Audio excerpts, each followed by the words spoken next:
This is Roger Struckoff with Syscon TV. We're at Cloud Expo East in New York in the year 2015, whether we want to admit that or not. Sitting next to Marc Hornbeek with Spirent Communications. Thanks for coming to Syscon TV. Thanks for coming to Cloud Expo. And a basic question is, why are you here? What's going on in your world in the cloud? Hey, Roger. Good question. And if you don't know, well then... Yeah, I work for Spirent Communications. As you said, I'm a solutions architect. Spirent has something to contribute to the world of DevOps. We're a company that specializes in testing.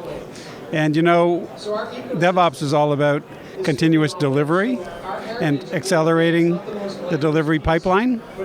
Well, there is no continuous delivery without testing. You really have to have a good test capability to go all the way from integrating products to delivery. And Spirent is really an expert in testing. We've been involved in test automation and provide test tools to the industry for many years.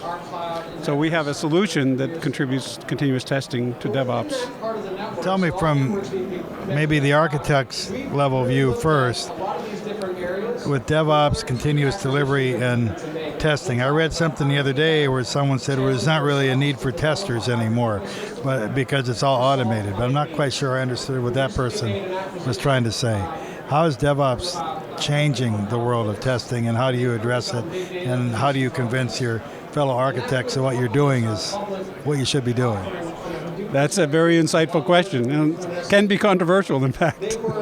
But yes, DevOps, when implemented according to best practices, does in fact change the relationship between development and testing. Different companies are handling that in different ways, but the idea is as testing becomes more automated and more available on demand through automation and automated topology and orchestration, then indeed the need for separate and independent testers changes, and the developer takes on more of the responsibility of doing a more complete job of not only testing his code, but even automating test cases for the system as well. So the way that is handled in different organizations, it can be sensitive, in fact, but I've seen everything from having the QA team become more of an expert consulting team integrated with development, all the way to having no independent QA team and the developers do it all themselves.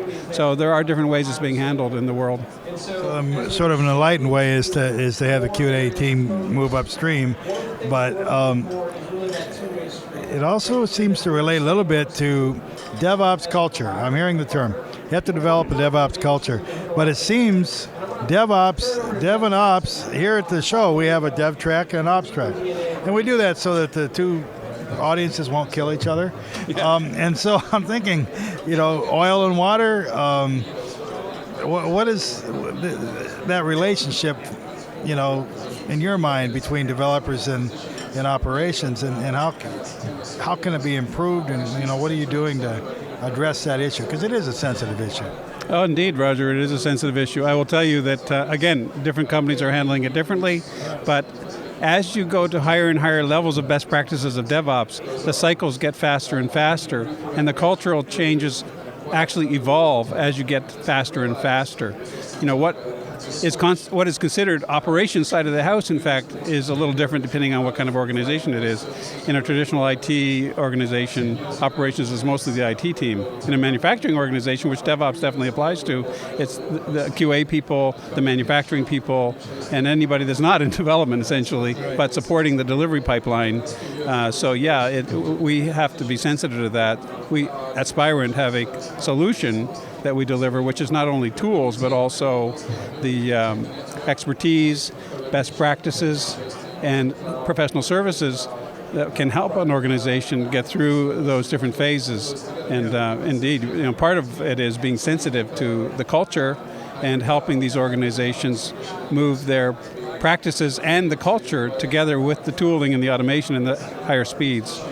So you don't just bring a toolbox past the customer and drop it off in the door and say, good luck. I mean, there has to be a lot of engagement.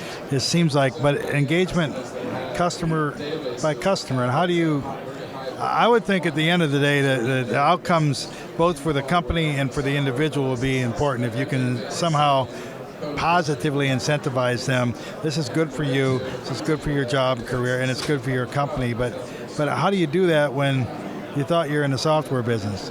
Yeah, I thought you weren't going to ask any difficult questions. I think that's probably an easy. Well prepared. That's an easy one for you. I think that's what you do for a living, right? Yeah, basically. But you're absolutely right. The days of just selling tools is long gone. Along with I would call it the softwareization, if that's a word, of everything, is changing the way products and solutions are handled. Companies have to be more well-rounded, not only deliver a tool, but expertise and services to go with it. Otherwise, they're really not going to survive in this world of DevOps. So yes, we indeed do help an organization through those hurdles. We have something called a best practices assessment tool, which is a very well-rounded approach. For actually multiple things, but for the DevOps best practices assessment tool, we assess an organization on 7 dimensions: team, process, continuous integration practices, continuous testing practices, continuous monitoring practices, delivery practices, and also what we consider to be outside the scope of DevOps, but ahead of DevOps, the pre-flight environment. All of those practice areas have to be looked at together to make an entire functioning system. So the team practices have a lot to do with culture, and so we help an organization assess where they are along a scale, kind of a maturity model scale, and feed it back to them and help them decide, okay, what do we really want to do? Going from where they are to where they want to get to may not happen in one jump. It may in fact require organization changes as well as tool changes and integrating and automating their processes.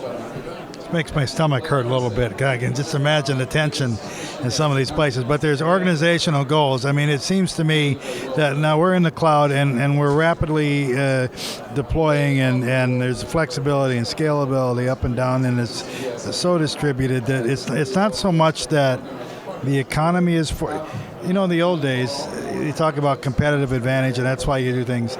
But it seems to me like the technology itself behooves companies to adapt to the advantages that it offers. Yeah. Something like that. Is that what you're finding? And how do you get this through people's heads that this is really what you want to do?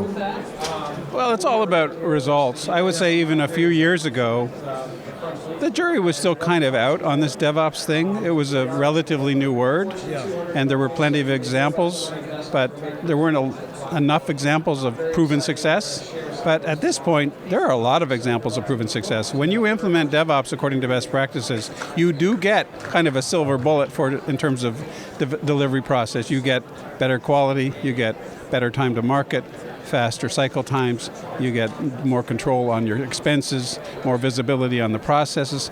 It's almost like a silver bullet, but it doesn't happen for free. It does require a significant investment, not only in time, but even money, automation, culture, organization changes. An organization that's starting from nothing, a totally non-DevOps situation, to trying to accomplish a DevOps situation should expect they're going to go through multiple phases of evolution on all of those dimensions of people, process, and technology. So, there's that prove it aspect, and it sounds like now you can address it. Things might be a little easier today than, say, 2 or 3 years ago. So now the easy part, just why should companies contact Spirent? How can they find you? What's your URL? How do they find you? And why should they bother contacting you? What are you really going to offer them that they should be doing business with you and with the company? Well, we have a talk at DevOps Summit here, and I'll be explaining some of the takeaways. Our best practices assessment tool, I think, is a good way for a company to assess where they are. We have a lot of customers and experiences with DevOps. There's no such thing as a standard best practices, but we have that experience burned into this tool, and it can help people calibrate where they are, at least relative to what Spirent's experiences are. We also have very unique capabilities in terms of our solution, which is not only, as I say, tools, but professional services and expertise. As far as testing is concerned, which, as I say, a lot of folks struggle trying to get the testing part of DevOps right.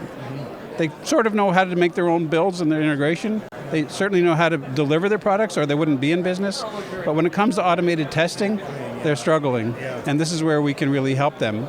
Our tools are very unique. We have the ability to not only stand up a test environment, but to orchestrate the entire test environment in a very automated fashion, the entire test topology. And it's a very unique tool set as well in that it integrates automated testing together with test orchestration. There are companies that have some test orchestration capability, but not integrated together and addressing testing at the system level. Again, there are plenty of companies that help with code level testing, but these tools go way beyond that. They help you with your entire test cycle from development testing, integration, regression, system performance, application level testing, even delivery testing, because of the way they're done. So Spirent actually has a very unique capability, and we're trying to get the word out through events like this, and we think we have something to offer. I've been sitting here with Marc Hornbeek having a pretty serious conversation about testing and DevOps. It's a serious issue. This is the real heart of what's going on today, so I appreciate your time. Spirent Communications is the company. Look them up. Contact Marc. Thanks for coming. Thanks for watching. For Syscon TV, this is Roger Struckhoff.